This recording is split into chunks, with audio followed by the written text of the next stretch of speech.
السلام عليكم سوري هذا أصحاب تشرفت لكم حرن شعر وفشل ما تحرياش كبحنا نافلين عن سؤال كرو أنا جيو بهذا قيمة كرتا أما هو قنت ولا في الميكيكا إن بدنا سود عونسي إن بدنا شكوي سوق رئيسي إن بدنا إديت سو سمينسي بهذا حرن كرتا أما دارترس أما إديترس هذا الفيلم كان ماتن عني حيو ama ka hadlayo xiro karana oo kulay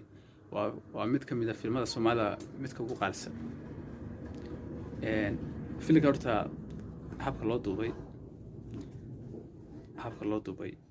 iyo habka action loo bixinayo intaba waa fantastic really marka hore waxa ka hadlaynaa sida loo duubay marka labaadna action habka loo sameeyo mar saddexaadkana waxaan ka hadlaynaa waxyaaba khaldan runtii filka waa fil the best like waxyaaba badan oo ka khaldan ayaa jira waxa ka khaldanna waanu ka hadlaynaa horta kilibkan xigaana si fiican soo daawan idinkuna filka la arka